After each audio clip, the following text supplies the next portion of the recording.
S-400 మిస్సైల్గా మారిన Tilak Varma Rauf కౌంటర్కు Tilak బ్యాట్తో encounter చేశాడని చెప్పుకోవచ్చు. తొలి ఆసియా కప్లోనే తిలక్ అదూర్స్ ప్రదర్శన. భారత విజయానికి బాసటగా తిలక్ 4 సిక్సర్లు ఇచ్చాడు. సరికొత్త మ్యాచ్ ఫినిషర్గా తిలక్ వర్మ మారాడు. మిస్సైల్ లాంటి ఖచ్చితమైన టార్గెట్తో తిలక్ దాడి చేశాడనే చెప్పుకోవాలి. టీమిండియా యువ batsmen Tilak Varma Asia cup ఫైనల్లో పాకిస్తాన్ పై ఆడిన అద్భుతమైన ఇన్నింగ్స్ గురించి ఇప్పుడు దేశమంతా మాట్లాడుకుంటోంది. ఒత్తిడిలో ఉన్న జట్టును విజయ తీరాలకు చేర్చిన ఈ హైదరాబాద్ కుర్రాడి తెగువ పోరాటం ఒక రేంజ్ లో ఉన్నాయని చెప్పుకోవచ్చు. ముఖ్యంగా పాకిస్తాన్ పేస్ బౌలర్ హారిస్ రావుఫ్ గతంలో చేసిన ఒక వ్యంగ్య వ్యాఖ్యకు తిలక్ తన బ్యాట్ తోనే బదులిచ్చిన తీరిప్పుడు చర్చనీయాంశంగా మారిందని కూడా ఇక్కడ చెప్పుకోవచ్చు. నిన్నటి ఆసియా కప్ 2025 ఫైనల్ మ్యాచ్ లో తిలక్ వర్మ చూపించిన బ్యాటింగ్ పరాక్రమం చూస్తే నిజంగా అతను ఒక S-400 మిస్సైల్ పాక్ బౌలింగ్ పై దూసుకుపోయాడనిపిస్తుంది. తిలక్ వర్మ ఇప్పటి వరకు సీనియర్ టీం తరపున పాకిస్తాన్ తో ఆడిన మొదటి ఆసియా కప్ టోర్నమెంట్ ఇదే. అందులోనూ ఫైనల్ వంటి కీలక మ్యాచ్ లోనే పాక్ పై తన హైలైట్ ఇన్నింగ్స్ ను ఆడాడని కూడా ఇక్కడ మనం చెప్పుకోవచ్చు. భారత జట్టు కేవలం 5 పరుగులకే 2 ముఖ్యమైన వికెట్లు కోల్పోయి కష్టాల్లో ఉన్నప్పుడు క్రీజ్ లోకి వచ్చిన తిలక్ వర్మ ఏ మాత్రం కూడా ఇక్కడ అదరలేదు, భయపడలేదు.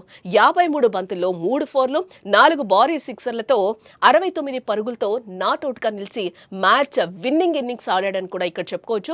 ఆ 4 సిక్సర్లు నిజంగా S-400 మిస్సైల్ లాగే పాకిస్తాన్ విజయ ఆశలపై పడి విధ్వంసం సృష్టించాయని కూడా చెప్పుకోవచ్చు. S-400 మిస్సైల్ వ్యవస్థ ఎంత ఖచ్చితత్వంతో లక్ష్యాన్ని ఛేదిస్తుందో తిలక్ వర్మ కూడా అదే టార్గెట్ తో పాక్ బౌలర్లను టార్గెట్ చేసి బౌండరీల వర్షం కురిపించాడు. ఒకవైపు వికెట్లు పడుతున్నా మరోవైపు ఎంతో ప్రశాంతంగా ఒత్తిడిని సమర్థంగా ఎదుర్కొని తన దైన శైలిలో బ్యాటింగ్ చేశాడని చెప్పుకోవచ్చు. ఈ అద్భుతమైన పోరాటంతో తిలక్ వర్మ హారిస్ రావుఫ్ తో సహా పాకిస్తాన్ జట్టుకు తన బ్యాటింగ్ తోనే తిరుగులేని సమాధానం ఇచ్చాడు. ఈ మ్యాచ్ తో తిలక్ వర్మ భారత క్రికెట్ లో ఒక అద్భుతమైన మ్యాచ్ ఫినిషర్ గా నిరూపించుకున్నాడని కూడా ఇక్కడ మనం చెప్పుకోవచ్చు. తిలక్ వర్మ ఈ పేరు చాలా ఏండ్లు యాదుంటదని కూడా అందరూ మాట్లాడుకుంటున్నారు. ఈరోజు నంబూరి ఠాకూర్ తిలక్ వర్మ ప్రస్తుతం దేశవ్యాప్తంగా మారుమోగుతున్న పేరు. పహల్గామ్ ఉగ్రదాడిలో భారతీయ వనితల తిలకాన్ని పాక్ ఉగ్రమూక తుడిచేస్తే ఆసియా కప్ 2025 టోర్నీ ఫైనల్లో అసాధారణ బ్యాటింగ్ ప్రదర్శనతో ఈ తెలుగు తేజం భారత్కు విజయ తిలకాన్ని దిద్దాడు. ఈ ప్రదర్శనతో అతని పేరు క్రికెట్ అభిమానులకు చాలా ఏండ్లు యాదుండనుందని కూడా అందరూ ఈరోజు మాట్లాడుకుంటున్నారు. ఆదివారం జరిగిన ఫైనల్లో ఓటమి తప్పదనుకున్న పరిస్థితిలో నేనున్నాను అంటూ కూడా తిలక్ నిలబడ్డాడు. టోర్నీ ఆశాంతం విధ్వంసకర బ్యాటింగ్తో చెలరేగిన అభిషేక్ శర్మ కీలక పోరులో చేతులెత్తేసిన, శుభ్మన్ గిల్ నిరాశపరిచిన, సూర్యకుమార్ యాదవ్ తన వైఫల్యాన్ని కొనసాగించిన తిలక్ నిలబడి గెలిపించడం చెప్పుకోవచ్చు.